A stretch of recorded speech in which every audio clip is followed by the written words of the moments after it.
Episode number 4, Magic Electricity from Outer Space. Or, we put solar panels on the trailer this spring. In this episode, we're going to go over some of the highlights of how I installed the solar panels on the roof of my trailer bear. This is not a how-to video, this is not how you're going to do it. These are just some of the things that I figured out for myself and did on my trailer as I did my installation. I spent the winter collecting up all the parts for the solar system, including 6 Renogy 175 watt solar panels. I had a perfectly good canvas, a rubber membrane roof with no leaks that I put 42 holes in. I used my drone to take an overhead shot of the roof, and you can see the shadow lines of where everything was. I then overlaid pictures of the solar panels to a scale I thought was close, and it must have been fairly close because it laid out pretty much where I thought it was going to be.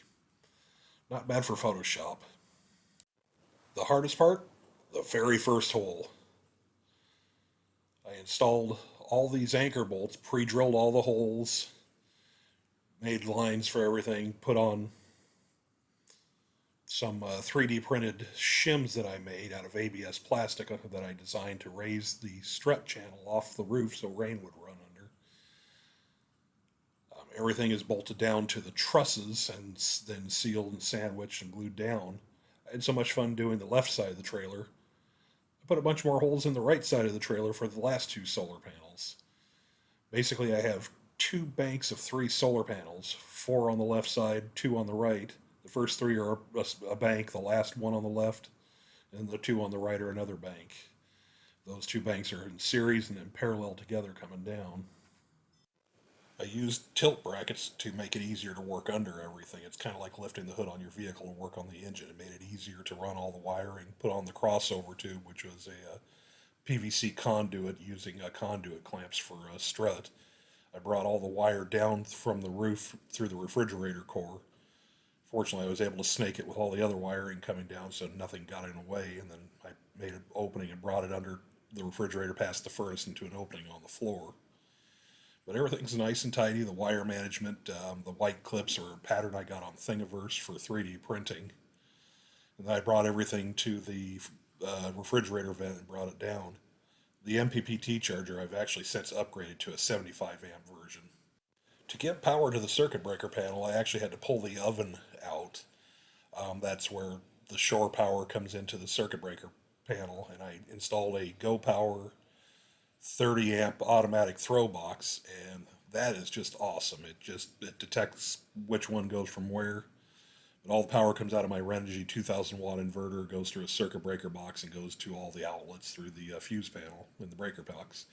But since last year, I had 4 Lion Energy batteries, and I upgraded from those 4 to 6 this year. Costco had another road show, so I had to make all new cables, and in that I bought a hydraulic crimper.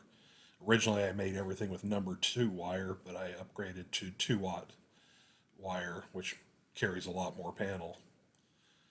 After it was all built, I took it out camping for an initial couple-day run and was able to get some shots overhead with my drone, showing the layouts on the panels, how they all fit, the crossover bridge.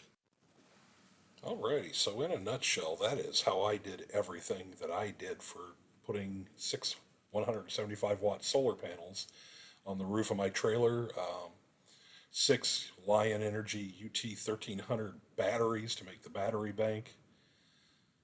It makes quite a bit of power. The panels say I have a potential of 1050 watts. Most I've seen is just shy of 900 watts.